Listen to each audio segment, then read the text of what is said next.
Picture this scene in your head right now. It's August 2026. Stamford Bridge is absolutely bouncing. The atmosphere is electric. Opposition managers are sitting in their technical areas, heads in their hands, already knowing what's about to happen.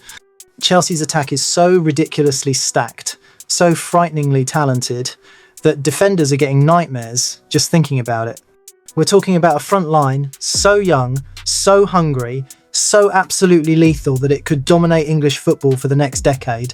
This isn't just hope talking anymore, Blues fans. This is actually happening. And trust me when I say this, you're going to want to buckle up for what's coming. Welcome back, Chelsea faithful! Before we dive into this absolutely mouth-watering topic, I need to know where you beautiful people are watching from today. Drop your country in the comments right now. Are you watching from London? Islamabad? New York City? Accra? Let me know. And if you haven't already, smash that like button and hit subscribe because we're about to break down something absolutely special. The future of Chelsea's attack is being built right before our eyes, and you don't want to miss a single detail of what's coming. Let's talk about where we are right now, in the present moment. Chelsea's current attack is already pretty exciting, right? We've got the brilliant Estevan waiting in the wings, ready to light up the Premier League. Jamie Gittins has been turning heads with his performances. Alejandro Garnacho brings that Manchester United pedigree and explosiveness. Cole Palmer, our absolute magician, the man who can unlock any defence on his day. João Pedro leading the line with his Brazilian flair and work rate. And Liam Delap providing that physical presence up front. It's already a solid group of attackers, no doubt about it. But here's the thing that's got me absolutely buzzing with excitement. This is just the beginning.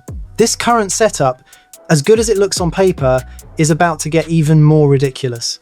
Chelsea aren't done building, not even close. The club has been planning, scheming, and investing in the future, and that future is arriving very, very soon.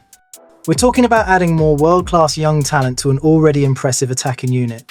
The kind of talent that makes you sit up and pay attention. The kind of talent that wins you trophies. Let me introduce you to the first superstar who's heading to West London. His name is Giovani Quenda. And if you don't know about this kid yet, you're about to become obsessed. This 18-year-old Portuguese winger currently plays for Sporting CP, and he's been absolutely tearing up the Portuguese league. Chelsea have agreed to sign him for a fee that could reach up to £63 million. Yes, you read that right, £63 million for a teenager. That's the kind of money you pay when you believe you're getting something truly special. Quenda isn't just another young prospect being thrown into the mix hoping he develops. This boy's the real deal right now. He's got that classic Portuguese winger DNA, the kind that makes you think of Cristiano Ronaldo, Luis Figo, and more recently players like Rafael Leao. He's rapid, absolutely lightning quick. His dribbling is smooth and effective. His decision-making in the final third is years beyond his age. And perhaps most importantly, he's got end product, goals and assists. The stuff that actually matters when you're trying to win football matches. What makes Quenda so perfect for Chelsea is his versatility. He's not locked into just one position. He can operate on the left wing, cutting inside onto his stronger foot. He can play on the right wing, using his pace to get to the byline and deliver dangerous crosses. He's comfortable in tight spaces. He understands when to take players on and when to play the simple pass. For a manager like Enzo Maresca, who loves tactical flexibility and rotating his squad, Quenda is an absolute dream signing. Now, Quenda's arrival does raise one massive question that everyone's thinking about. What happens to Pedro Neto? The Portuguese international joined Chelsea with big expectations, but this season hasn't quite gone according to plan for him. His performances have been inconsistent. He's struggled with injuries, which has been a recurring theme throughout his career. And now with Quenda coming in, specifically requested by the club, you have to wonder if Neto's days at Stamford Bridge are numbered. Would Chelsea really keep two Portuguese wingers when one is clearly the future and the other hasn't quite delivered? It's a tough situation, but in modern football, these decisions have to be made. Sentiment doesn't win you league titles. But wait, there's more. Oh yes, Chelsea aren't stopping at just Quenda.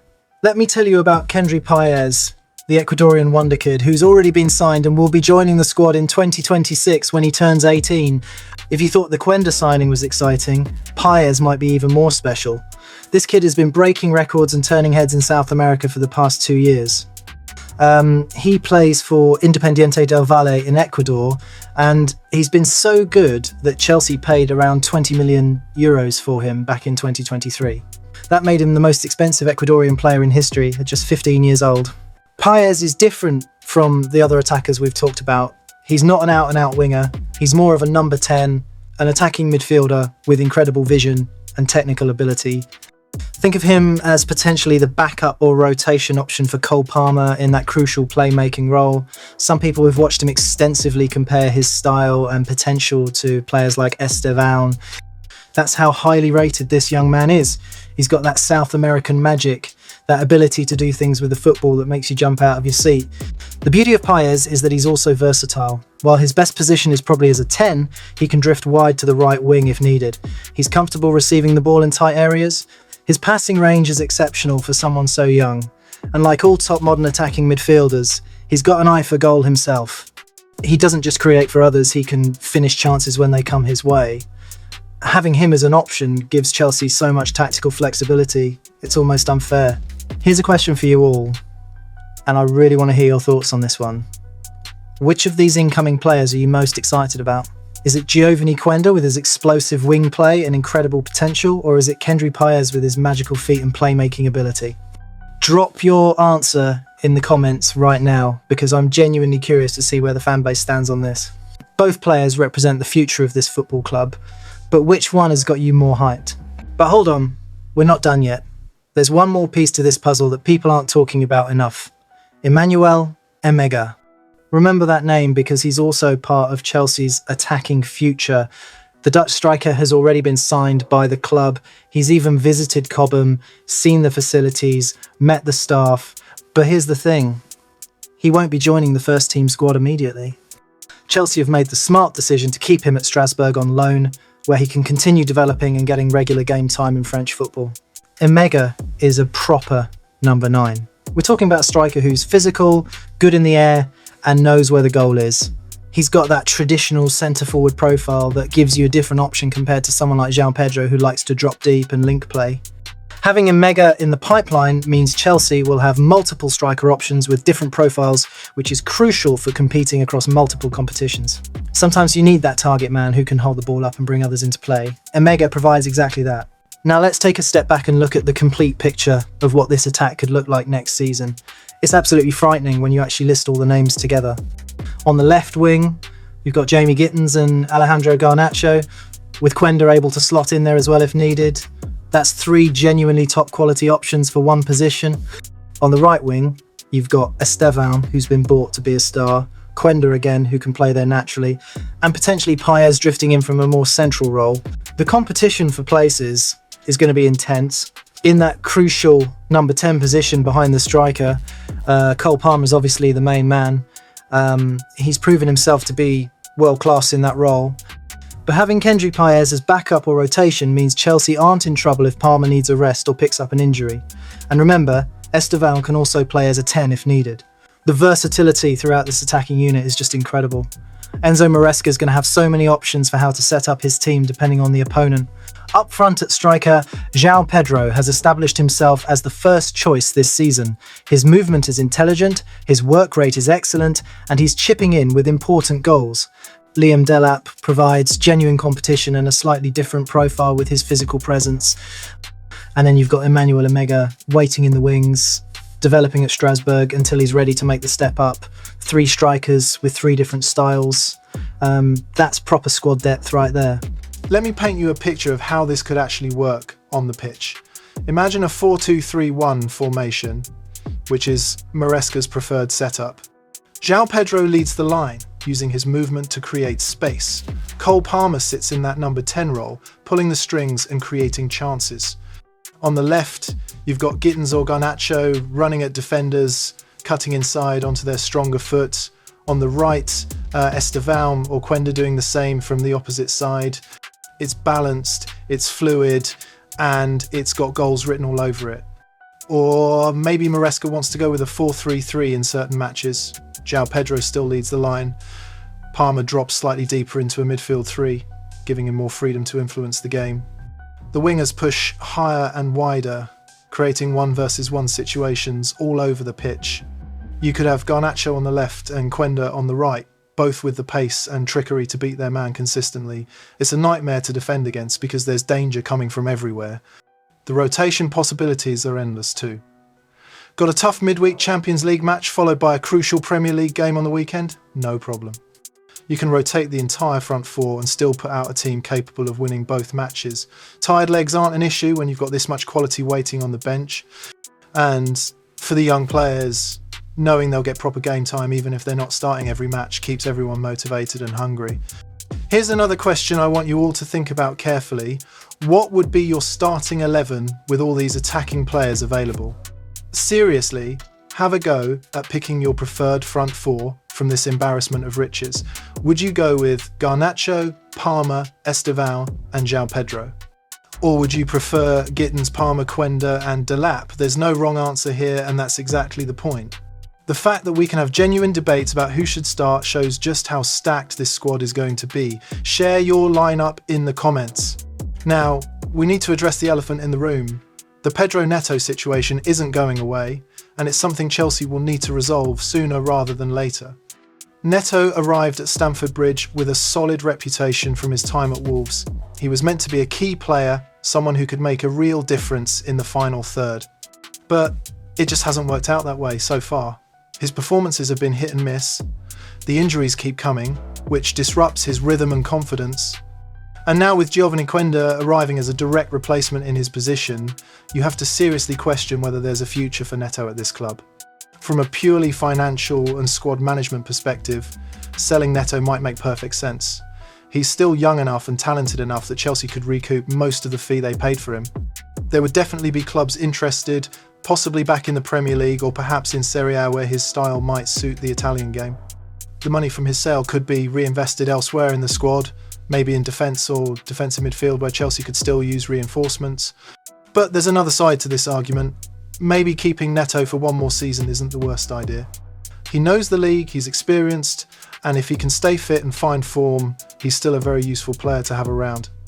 Competition for places is healthy, it pushes everyone to perform better, and in a long season with injuries inevitable, having someone like Neto as a backup option isn't terrible. The question becomes whether Neto himself would accept being a squad player when he probably wants to be playing regularly at this stage of his career. My gut feeling, I think Neto will be moved on, probably in the summer of 2026. It just makes too much sense from every angle. Chelsea get to free up wages and raise some transfer funds. Neto gets to go somewhere he'll play regularly and rebuild his career. And Quenda gets the pathway to first-team football that he was promised when signing. It's a business decision, and in modern football, these tough calls have to be made to keep progressing. Let's put this Chelsea attack into context by comparing it to what the other big clubs in England have got. Arsenal have built a really impressive front line over the past few years. Bukayo Saka on the right is world class. Gabriel Martinelli on the left is dynamic and dangerous. Leandro Trossard provides experience, depth and versatility. Gabriel Jesus, when fit, is a clever centre-forward who links play well. It's a very good attack, no question about it. But is it better than what Chelsea are building? That's debatable. Liverpool have always had firepower, even during their transition period. Mohamed Salah remains one of the deadliest wingers in world football, even as he gets older. Cody Gakpo offers versatility across the front three. It's an attack that can hurt anyone on their day. But again, look at the age profile. Salah is in his 30s. Most of their attack is at peak age now, not building toward it like Chelsea's young guns. Manchester City, despite their current struggles this season, still have a frightening attack on paper.